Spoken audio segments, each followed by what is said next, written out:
আসসালামু আলাইকুম ওয়া রাহমাতুল্লাহি ওয়া বারাকাতুহু। আরে দেখতে পাচ্ছিস রে, কোথায় এসেছিস মামুর বেটা? এই দেখ না, আগে ছিল এটা চিড়িয়াখানা বে, এখন হয়েছে উদ্যান। আবার এই যে দেখতে পাচ্ছিস নতুন করেছে বিশাল বড়, এটা হলো থিয়েটার আছে ওখানে। এই যে প্রথমেই দেখতে পেলাম একটা পঙ্খিরাজ ঘোড়া যেটা উঠতে পারে, এখন দেখবে দাঁড়িয়ে আছে শুধু দু ঠ্যাং তুলে।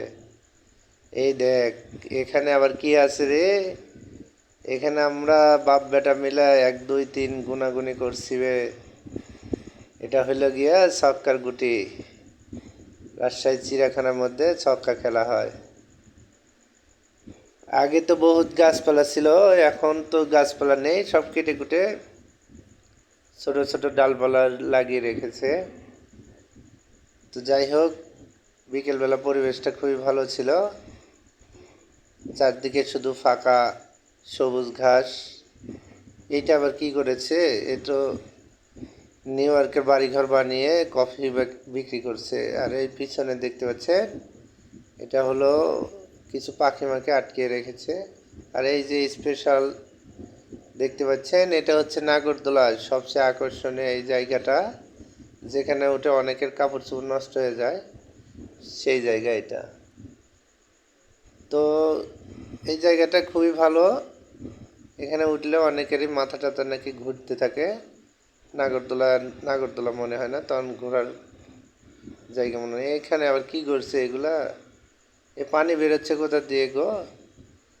এ তো কিছু বুঝতে পারছি না। এ কি পদ্মার নদীর পানি আসছে নাকি? এ আবার দেখি সুন্দর পানি ঝরছে, নাকি ওপর থেকে কেউ ইসু মিশু করলো? এই তো চলে আসলাম আবার পদ্মার পারে।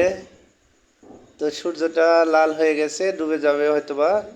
নৌকা টৌকা দেখতে পাচ্ছি, কিছু মানুষজনও ছিল, ওই চরের ওই পার থেকে ঘুরে আসছে ওরা। এই যে দেখতে পাচ্ছেন ইলিশ মাছের মতো, পদ্মার ইলিশের মতো একটা নৌকা বাঁধা আছে, সেখানে আবার এই যে হাল ধরে নাড়ানাড়ি করছে। দেখতে পাচ্ছেন, ওটা আমার ছোট ভাই। আর এই যে এগুলো দেখতে পাচ্ছেন, এগুলো হচ্ছে পুলিশ বিজিবির টহল দেওয়ার বিভিন্ন পিসবোট নৌকা। এগুলো দেশের সম্পদ।